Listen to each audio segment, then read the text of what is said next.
La poesía desde el principio fue para mí una obsesión, la lectura de poesía. Recuerdo haber leído prácticamente a todo García Lorca y a la generación del 27, a Rafael Alberti, con quien me encontré después en Roma y que fue como mi hermano mayor, como mi padre, y prologó mi primer libro. Entonces leía mucha poesía, inicialmente de dos poetas de los Altos de Jalisco, el padre Alfredo R. Plasencia, un poeta religioso, y Francisco González León, el poeta de Lagos de Moreno.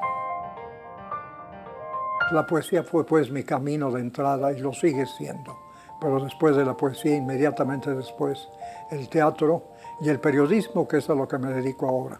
Fui diplomático también. Entonces estos fueron los distintos aspectos de mi actividad, pero hablaría fundamentalmente de poesía y de teatro. Para afirmar mi vocación, en aquella época el Actors Studio de Nueva York recibía extranjeros. Entonces me fui a Nueva York y empecé a estudiar en el Actors. Regresé a México y el que era rector entonces me dijo, ¿por qué no aceptas la dirección de difusión cultural? Le dije, bueno, con tal de que me permita formar un grupo de teatro.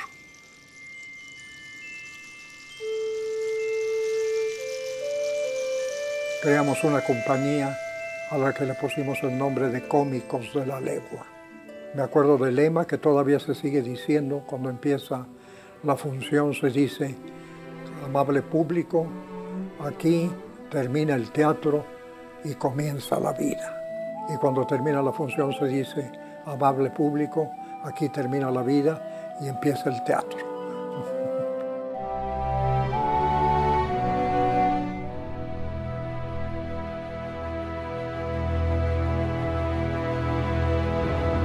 Yo soy un animal nocturno.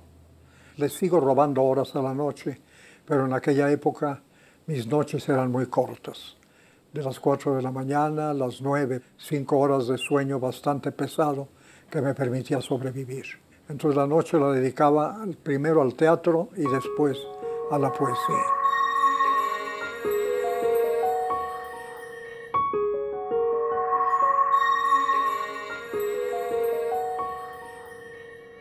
Yo tengo una imaginación que fue muy fértil, ahora se ha vuelto más sensata, más tranquila.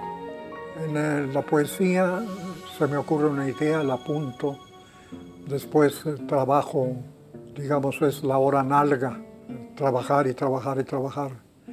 La dejo descansar unos días, vuelvo. En una época corregía más, hasta que Alberti me recomendó, corrige pero no tanto, porque puedes desfigurar el impulso inicial del poema.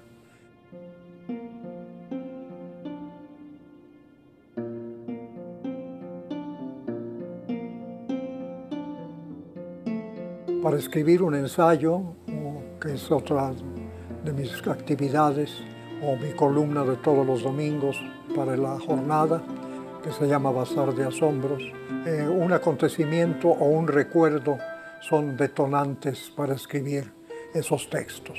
Pero sigo de alguna manera siendo un escritor de poesía que escribe prosa.